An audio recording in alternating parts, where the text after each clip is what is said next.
What's really important when you're dealing with an escrow company and you're dealing with it saying escrow procedures is a lot of times you get to a point in a transaction where the listing side is saying that the seller wants to know what's going on. The seller's going to, do a notice for form, and the seller's going to do this and the seller's going to do that. And it's like, usually the sellers don't even know what's going on.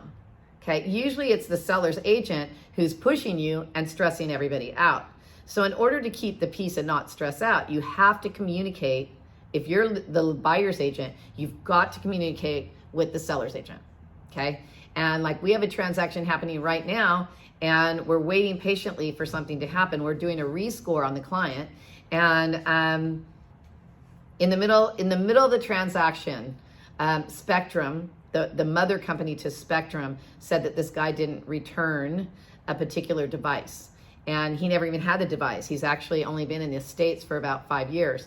So they, instead of calling him and talking to him, they automatically put a collection account on him in the middle of our transaction, making his credit score go from like 780 to like 690, which is traumatic because it makes it so we can't do the loan we were going to do.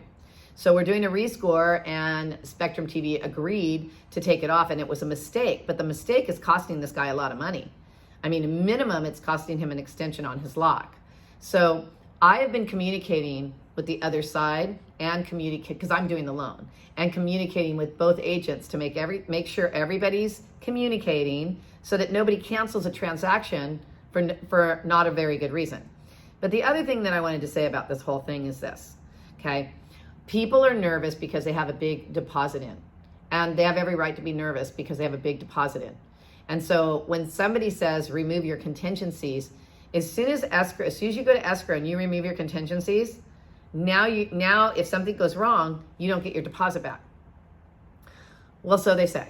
Let me just tell you, when you go to cancel, just like it says escrow procedures, anytime anything happens in an escrow, anytime something needs to be changed, you all have to agree. So think about this logically. Let's say the seller's upset because you're 2 days late to close and you ask for an extension and they don't want to give it to you. They just want your deposit. Well, they're going to send you a cancellation. And that cancellation is going to say, we want to cancel escrow and we want to keep the deposit. Well, if the buyer goes, well, all right, we're going to cancel, but you can't keep my deposit. Well, escrow is going to write up the paperwork of what the first people say. And then the buyers are going to say, well, we're not going to sign it.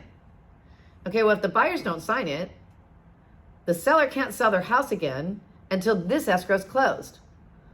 So why don't you just let me close? Because if I'm going to close, I'm closing a couple days late, and I get that's not good for you, but maybe what we can do is we can say, okay, I'm going to close 5 days late and I'll pay you $50 per day, for your trouble. So you're always going to have to come to a meeting of the minds before anybody gets to keep anybody's deposit. So keep that in mind, okay? You guys all got that?